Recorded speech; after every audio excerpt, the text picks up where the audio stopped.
So for the sole of the shoe, I'm using red candy buttons. I've melted it and the consistency is quite runny. If it does get too thick, just add some coconut oil or some vegetable oil just to loosen it up a bit. So here I have my shoe mould. I'm just going to paint the sole of the shoe with a paintbrush, and you'll have to go over this quite a few times just to make sure that the actual sole is thick enough, because we're going to add another colour on top of this.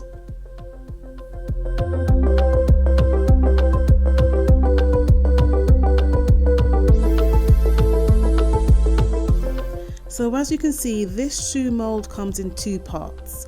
So paint one half of your sole first using your red candy buttons, and when you get to the heel part of your shoe mould, as you can see, I've painted a little bit too much of the heel red, because as we all know, a Louboutin heel has only got red on the inner part of the heel.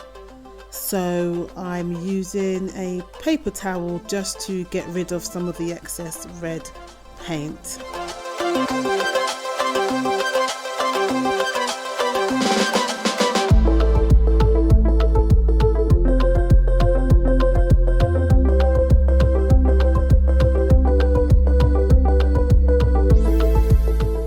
So now I've done the first layer of the sole red. I'm going to place this into the fridge to set for a little bit and work on the other half of the shoe.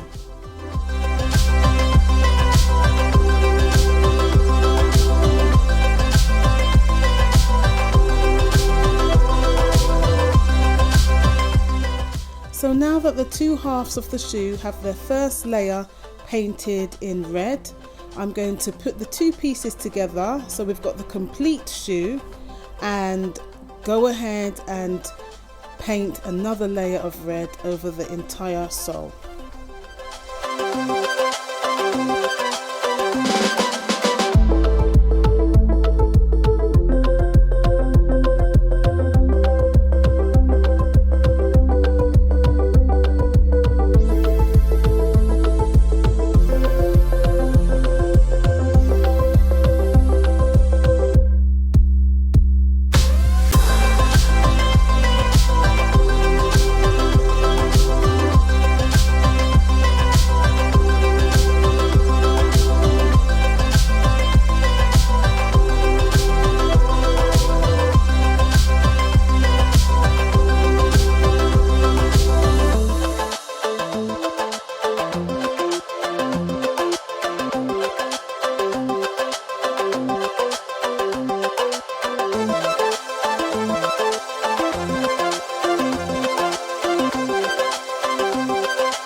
So I've taken the shoe out of the fridge.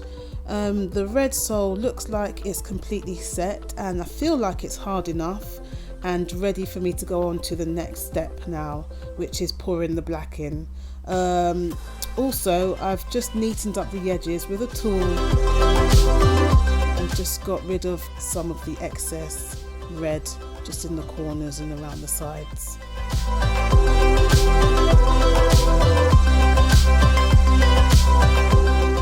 So now I'm pouring in my black chocolate.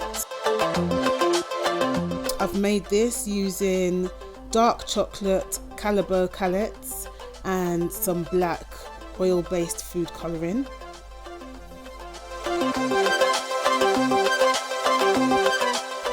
So I'm starting off by pouring the chocolate into the heel first, and use a skewer just to poke into the heel to make sure we get rid of any air bubbles, and also tap the shoe on the surface. This also helps in getting rid of air bubbles too.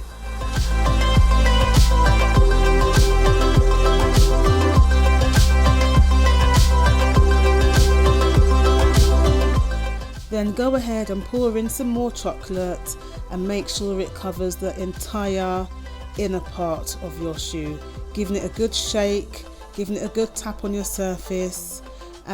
Just make sure that it's entirely covered.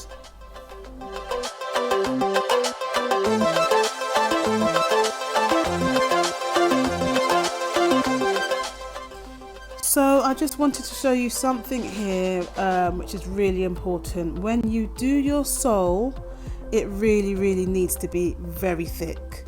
That red arrow, I've just shown you what's happened is the black has obviously melted right through to the red sole.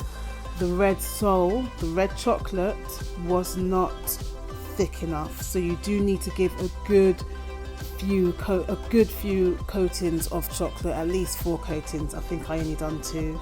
Don't know why I done that, I wasn't thinking, but you learn from your mistakes and you move on. So I've had to start the whole shoe again, but I just wanted to finish off the process, so you'll see me opening up the shoe to show you what it looks like. So I've taken the mould off of the shoe after it's been in the fridge for a couple of hours.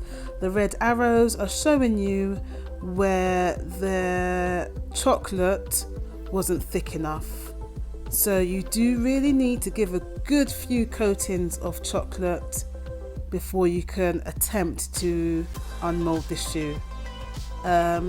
It's broken and I literally had to start this whole project again.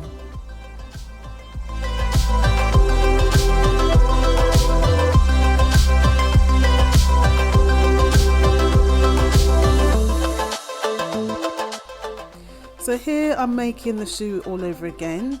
I've painted the sole red, but this time I've got at least 4 coatings, with it going into the fridge each time and then reapplying a fresh coat of red. So now I think my sole's thick enough to withstand the black that's being poured into it now. Hopefully the black won't melt through too much, but if it does, it shouldn't matter, because as I said, my red sole should be super thick.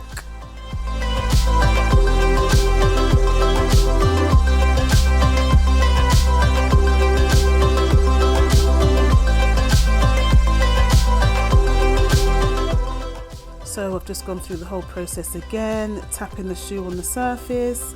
As you can see there, look, the sole looks much better than the first attempt. I cannot see any of the black leaking through into the red this time, so I'm happy.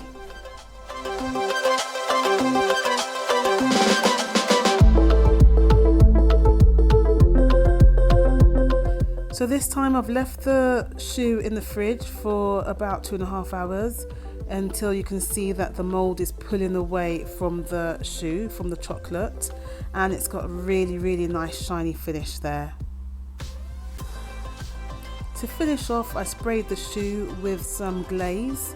The person I made the shoe for didn't want the shoe to be too shiny, so the glaze, although it was shiny when I sprayed it, it dried to be slightly matte, which is just what they were looking for.